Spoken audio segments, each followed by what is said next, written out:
ಆಶೀರ್ವಾದಂಥ ಎಲ್ಲ ಗಣ್ಯಮಾನ್ಯರಿಗೆ ವಂದಿಸುತ್ತಾ ಇವತ್ತಿನ ಈ ಒಂದು ಬಾಗಲಕೋಟೆ ಬಂಧವನ್ನು ಯಶಸ್ವಿಯಾಗಿ ಪೂರ್ಣಗೊಳಿಸಿದ್ದಕ್ಕಾಗಿ ಈ ಒಂದು ಬಾಬಾ ಸಾಹೇಬ್ ಅಂಬೇಡ್ಕರ್ ಅವರ ಅನುಯಾಯಿಗಳಿಗೆ ಹಾಗೂ ಈ ಒಂದು ಸಂಘಟನಾಕಾರರಿಗೆ ಮೊಟ್ಟ ಮೊದಲನೇದಾಗಿ ಮನಪೂರ್ವಕ ಹೃತ್ಪೂರ್ವಕ ಧನ್ಯವಾದಗಳನ್ನು ಅರ್ಪಿಸುತ್ತೇನೆ.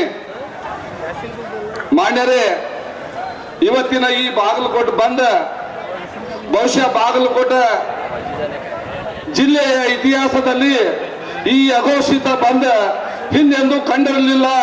ಇವತ್ತು ಈ ಬಂದ್ ಆಗಿರ್ಲಿಕ್ಕೆ ಈ ತರ ಈ ಬಂದ್ ಯಶಸ್ವಿ ಆಗಲಿಕ್ಕೆ ಬಾಬಾ ಸಾಹೇಬ್ ಅಂಬೇಡ್ಕರ್ ಅವರ ಒಂದು ದೊಡ್ಡ ಶಕ್ತಿಯೇ ಕಾರಣ. ಅದಕ್ಕಾಗಿ ತಮಗೆಲ್ಲರಿಗೂ ಹಾಗೂ ಈ ಬಂಧವನ್ನ ಯಶಸ್ವಿಗೊಳಿಸಿದ್ದಕ್ಕಾಗಿ ಇದಕ್ಕೆ ಸಹಕಾರ ನೀಡಿದ್ದಕ್ಕಾಗಿ ಎಲ್ಲರಿಗೂ ಅಭಿನಂದಿಸುತ್ತೇನೆ. ಮಾನ್ಯರೇ, ಈ ದೇಶ 2014ರಿಂದ ಈಚೆ ಸನ್ಮಾನ್ಯ ನರೇಂದ್ರ ಮೋದಿ ಅವರು ಅಧಿಕಾರ ವಹಿಸಿಕೊಂಡ ನಂತರ ಈ ದೇಶದ ಪ್ರಧಾನಮಂತ್ರಿ ಹುದ್ದೆಗೆ, ಗೃಹ ಮಂತ್ರಿಯ ಹುದ್ದೆಗೆ ನಾವು ಈ ದೇಶಕ್ಕಾಗಿ ತ್ಯಾಗ ಬಲಿದಾನ ಮಾಡಿದಂತ ಅನೇಕ ನಾಯಕರು ಬಂದು ಆಳು ಹೋಗಿದ್ದಾರೆ.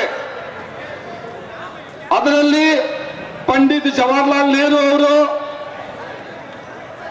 ಶ್ರೀಮತಿ ಇಂದಿರಾ ಗಾಂಧಿ ಅವರು, ರಾಜೀವ್ ಗಾಂಧಿ ಅವರು ಪ್ರಧಾನಮಂತ್ರಿ ಹುದ್ದೆಗೆ ಒಂದು ಅತ್ಯುನ್ನತ ಸ್ಥಾನವನ್ನು ಕೊಟ್ಟು ದೇಶದ ಗೌರವವನ್ನು ಕಾಪಾಡಿದರು. ಅದೇ ರೀತಿಯಾಗಿ ಈ ಗೃಹ ಮಂತ್ರಿಯ ಹುದ್ದೆಗೆ ಸರ್ದಾರ್ ವಲ್ಲಭಭಾಯಿ ಪಟೇಲ್ ಅಂತವರು ಈ ದೇಶವನ್ನು ಆಳಿದರು. ಅಂತ ಸರ್ದಾರ್ ವಲ್ಲಭಭಾಯಿ ಪಟೇಲರಂತ ಜಾಗದಲ್ಲಿ ಇವತ್ತು ಎಂತವರು ಬಂದು ಕುಂತಿದ್ದಾರೆ ಅಂತ ಹೇಳಿದರೆ ಅವರ ಮುಖ ನೋಡ್ಲಿಕ್ಕೆ ನಮಗೆ ನಾಚಿಕೆ ಬರ್ತಾ ಇದೆ. ಇವತ್ತು ದೇಶದಲ್ಲಿ ಅವರು ಆಡುವಂತ ಒಂದೊಂದು ಮಾತುಗಳು ವಲ್ಲಭಭಾಯಿ ಪಟೇಲ್ ಅವರಿಗೆ, ಈ ದೇಶದ ಜನತೆಗೆ, ಈ ದೇಶದ ಸಂವಿಧಾನಕ್ಕೆ, ಬಾಬಾ ಸಾಹೇಬ್ ಅಂಬೇಡ್ಕರ್ ಅವರ ಒಂದು ಸಂವಿಧಾನಕ್ಕೆ ಅಪಮಾನ ಮಾಡುವಂತ, ಅದರ ಜೊತೆ ಕುಚ್ಛೋದ್ಯವಾಗಿ ಆಟವಾಡುವಂತ ಈ ಮನುವಾದಿ ಅಮಿತ್ ಶಾ ಅವರು ಯಾವತ್ತು ಗೃಹ ಮಂತ್ರಿ ಆದರೂ ಅವತ್ತೇ ನಮ್ಮ ದೇಶಕ್ಕೆ ಗ್ರಹಚಾರ ಬಂದಿದೆ ಮಾನವರೇ.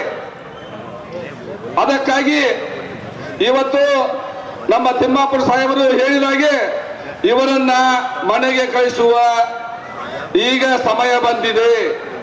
ದಯಮಾಡಿ ನಾವು ಎಲ್ಲರೂ ಬಹುಜನರು, ಶೋಷಿತರು, ಶೂದ್ರರು, ದಲಿತರು, ಅಲ್ಪಸಂಖ್ಯಾತರು ನಾವೆಲ್ಲರೂ ಒಗ್ಗಟ್ಟಾಗಿ ಈ ಮನುವಾದಿಗಳಿಗೆ, ಈ ತರ ಬಾಬಾ ಸಾಹೇಬ್ ಅಂಬೇಡ್ಕರ್ ಅವರನ್ನ ಪದೇ ಪದೇ ಪದೇ ಅವಮಾನಗೊಳಿಸುವ ಈ ಕೋಮುವಾದಿ,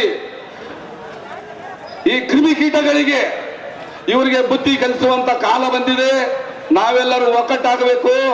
ಒಗ್ಗಟ್ಟಾಗಿ ಇವರನ್ನ ಮತದ ಮುಖಾಂತರ ಹೊಡೆದೋಡಿಸುವಂತ ಕೆಲಸ ನಾವು ಮಾಡಬೇಕಾಗಿದೆ. ಅದೇ ರೀತಿಯಾಗಿ ದೇಶಾದ್ಯಂತ ಈ ಅಮಿತ್ ಶಾ ಗಡಿಪಾರ್ ಏನು ಒಂದು ತನ್ನ ಇತಿಹಾಸವನ್ನ, ಕೊಲೆಗಡಕ ಇತಿಹಾಸವನ್ನ ತಗೊಂಡು ಗೃಹ ಮಂತ್ರಿ ಅಲಂಕರಿಸಿದ್ದಾರೆ.